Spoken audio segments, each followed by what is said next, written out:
Hi friends, உங்களுடைய வாழ்க்கையில் முதலில் பெரிய விஷயங்களுக்கு இடம் கொடுங்கள், அதன் பின் சின்ன சின்ன விஷயங்களுக்கு இடம் இருக்கும் என்று ஒரு முனிவர் பல கோடி அதிபதியான ஒரு செல்வந்தருக்கு சொன்ன கதை நாமும் தெரிஞ்சுக்கலாம் வாங்க.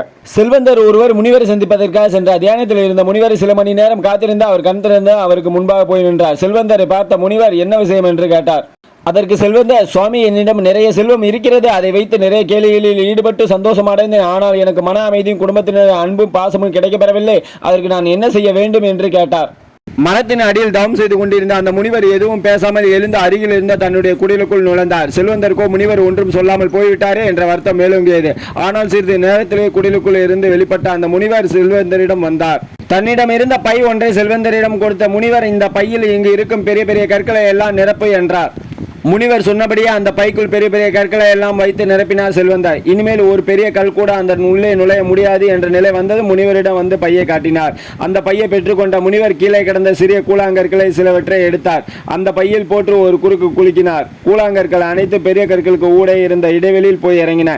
இதற்கு மேல் கூழாங்கற்களை கூட அந்த பைக்குள் போட முடியாது என்ற நிலை ஏற்பட்டது. பின்னர் தரையில் இருந்த அந்த மண்ணை அள்ளி அந்த பைக்குள் போட்டு ஒரு குலுக்கினார். பெரிய கற்களும் சிறிய கூழாங்கற்களும் ஊடே இருந்த இடைவெளியே அந்த மணல் நிரப்பியது. இப்போது அந்த பைக்கு மேற்கொண்டு எதையும் போட முடியாது என்று முனிவரும் ஒப்புக்கொண்டார். செல்வந்தர் அந்த முனிவரை பார்த்து கேட்டார், ஏன் முனிவரே, அந்த பையில் பெரிய கற்களை போட்டீர்கள், அடுத்து சிறிய கற்களை போட்டீர்கள், அடுத்து மணலை போட்டு நிரப்பினீர்கள், இதற்கு காரணம் என்ன என்று கேட்டார்.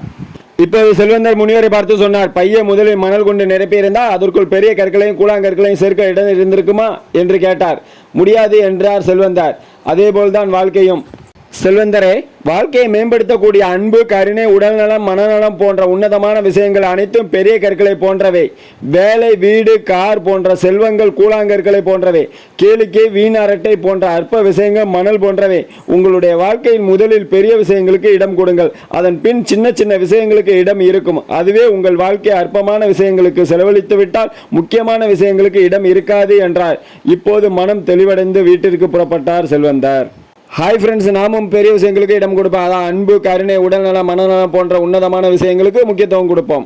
அதாவது அன்பு, கருணை, உடல்நலம், மனநலம் போன்ற விஷயங்கள் மனம் சம்பந்தப்பட்ட விஷயங்கள். அதனால் மனதிற்கு முக்கியத்துவம் கொடுங்கள்.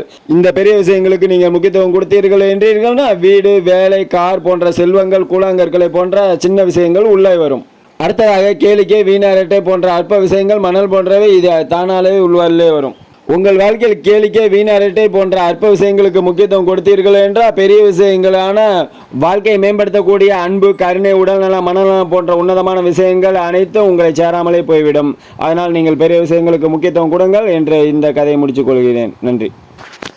DTGSNG யூடியூப் சேனல் பிடிச்சிருந்தா லைக் பண்ணுங்க, ஷேர் பண்ணுங்க, கமெண்ட் பண்ணுங்க. உங்களுக்கு பிடிச்சவங்களுக்கெல்லாம் இந்த வீடியோ அனுப்பிச்சு விடுங்க, அவங்களும் கேட்டு பயனடையட்டும். தேங்க்யூ.